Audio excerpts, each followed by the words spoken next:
Hello everybody, welcome to our channel, where we tell the most creepy and disturbing stories that will make you look over your shoulder and doubt the safety of the familiar world. If you like to immerse yourself in the world of horror, feel the growing fear, and learn about the most terrible events that happen to real people, then you are in the right place. Subscribe, click on the bell, and be ready for new portions of fear. In July 2018, three friends, Mike, Jeff, and Chris, decided to take a hike in a remote part of a national park in Montana. The area was known for its pristine forests, scenic views, and complete lack of mobile communication, which added to its special charm for those who wanted to escape from the hustle and bustle of the city. The three friends had been planning this trip for a long time and were determined to spend a few days in complete isolation, far from civilization. They left early in the morning and arrived at the beginning of the trail, leading to their intended campsite a little after noon.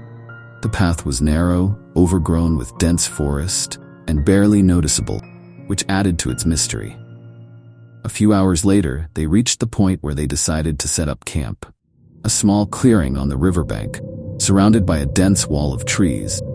Everything seemed perfect here. The sounds of water, the chirping of birds, and the silence, which was broken only by the rare sounds of nature. The first night passed quietly. They built a fire, cooked food, and told stories about their previous trips, remembering how they once got lost in the forest, but were able to find their way back. Time flew by imperceptibly, and when the stars began to shine brightly in the night sky, they went to sleep in their tents. The next morning, when they woke up, Mike noticed that something was wrong. Couldn't find his water flask, which was next to him at night. It seemed strange to him, but he put it down to the fact that he might have left her by the campfire. However, when he returned to the campfire, flask was not there. Jeff and Chris suggested looking for her later, after they had breakfast and prepared everything for the new day. The day was spent exploring the surrounding. They walked through the forest, fished, and enjoyed the silence. From time to time, one of them mentioned the strange sounds they had heard at night, but no one paid any attention to it, writing it off as the usual sounds of the forest. However, on the second evening, everything began to change. As the sun set behind the trees and the shadows began to lengthen, Chris noticed something strange. A few meters away from their camp, among the trees, he saw movement, as if someone or something was watching them. He decided that it was an animal, and returned to the campfire, not wanting to disturb his friends. But at night, when they had already gone to bed, they were woken up by a loud crash. Someone or something was making its way through the forest, breaking branches. Jeff was the first to jump out of the tent and pointed his flashlight in the direction of the noise. A ray of light slid through the trees. He saw nothing unusual. However, the sound continued as if someone was approaching the camp. The three of them stood on guard, listening for the sound to approach, but then it suddenly faded away. They decided it could have been a deer or a bear, and went back to bed. The next morning, Jeff discovered that his backpack, which he had left near the tent, was gone. He was sure he had left it closed and in its place, but now it was gone. The search yielded nothing. There were no signs of a struggle around the camp, and no traces at all, as if the backpack had simply evaporated. Mike and Chris began to doubt the safety of the place, but decided that it was just a coincidence and they could still finish their hike as planned. Things got even worse that night. They decided not to make a fire, so as not to attract the attention of possible animals, and went to bed a little earlier than usual. However, in the middle of the night, they were awakened again by a strange noise. This time it was closer, as if someone was cautiously making their way through the trees. The noise was continuous, but quiet enough to scare them even more. Suddenly, Mike screamed. He felt someone grab his leg through the wall of the tent. The friends ran out of the tents, armed with knives and lanterns, but there was no one around again. Only the forest, shrouded in night darkness, and the feeling that they were being watched. Then they decided to leave at dawn. This place had become too frightening, and they didn't want to stay here anymore. They quickly packed their bags, but found that another backpack was missing, this time Chris's. Now they were really scared. It would take several hours to get back, and they couldn't leave the missing items. But the fear for their lives outweighed, and they decided to go without them. After only a few kilometers, they felt that someone was watching them. It quickened their pace, trying to get out to the car as quickly as possible. When they were almost at the parking lot, there was another crackling sound in the woods. They stopped, turning at the sound, and saw a shadow flicker between the trees. This figure was too big for a human, but too fast for an animal. The friends, paralyzed by fear, stood motionless, trying to realize exactly what they had just seen. A shadow flickered among the trees, haunting their thoughts. They could no longer stay in place, but it was scary to move on. The twilight in the forest became even more ominous, and every step forward seemed like a challenge to death itself. Suddenly, another sound broke the silence. It was a hoarse, heavy exhalation coming from the depths of the forest. Terror echoed in Mike's ears, and he could feel cold sweat trickling down his back. He looked back at his friends, their eyes full of fear. At that moment, each of them realized that no logic could explain what was happening. They were no longer in the world they were used to. There were different rules here. Deciding not to delay, Mike was the first to give the order to run. They ran without looking back, but the forest seemed to shrink around them by itself. The branches of the trees, which normally rustled peacefully in the wind, now blocked their path, as if someone's hands were trying to hold them back. Every second felt like an infinity, and the noise of the chase was getting closer and closer. And then, right in front of him, Mike saw something shiny on the ground. He stopped abruptly. His friends almost bumped into him from behind. In front of him lay one of the missing backpacks, torn and stained with mud.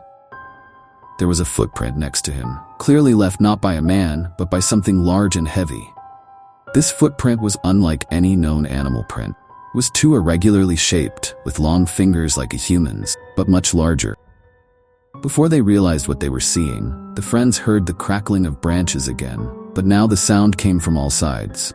It seemed as if the forest had come to life and embraced them. Mike, Chris, and Jeff ran on, but each step was getting harder, as if something invisible was holding them back. Panic was overwhelming. My legs were shaking, and my heart was pounding wildly.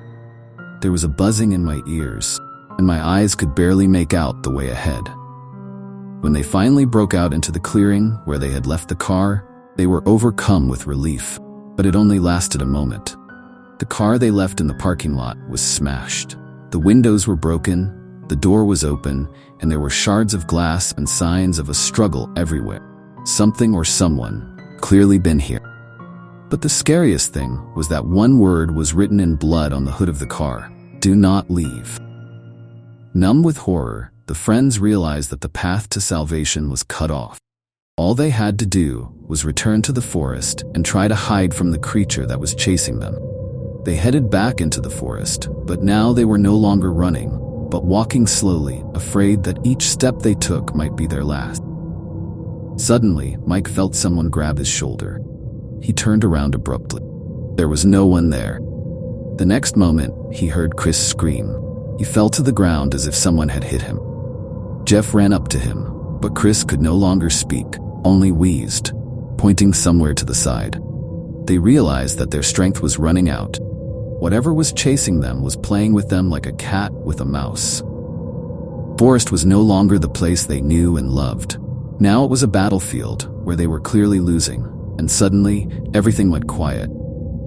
There was a deathly silence, broken only by the noisy breathing of friends. It seemed that something had changed. Mike looked up at the sky, trying to find the answer in the stars, but it was overcast. At that moment, Jeff pointed to a single ray of light breaking through the dense foliage. It was the light from the lantern they had left on the tree when they went camping. But this light seemed completely alien now. They ran towards the light, hoping that salvation awaited them there. But when they reached the place, they saw that the lantern was hanging on the same tree. Everything was not the same as before. This place seemed completely different. Everything was destroyed, and the remains of their tents hung on a tree, torn and covered in blood.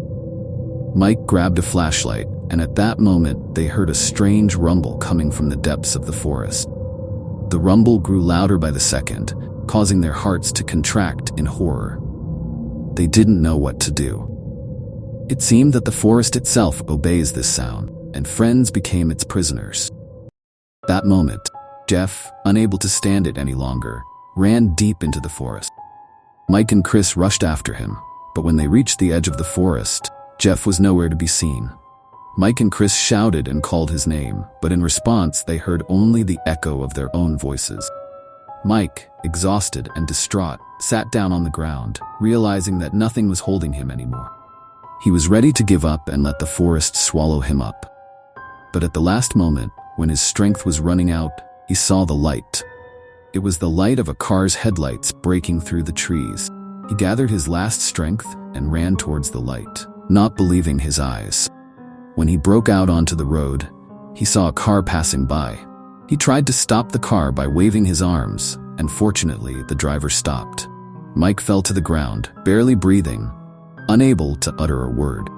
The driver, concerned about his condition, got out of the car and helped Mike into the cabin. Mike tried to explain what had happened, but the words got confused, and he only rambled incoherently about the forest, missing friends, and the horrors he had endured. The driver drove him quickly to the nearest town, but when they got to the police station and Mike told his story, the officers took it with disbelief. They went in search of Mike's friends, but found neither Chris nor Jeff, nor any traces of their presence in the forest. All evidence of their trek, including the torn tents, disappeared as if they had never existed.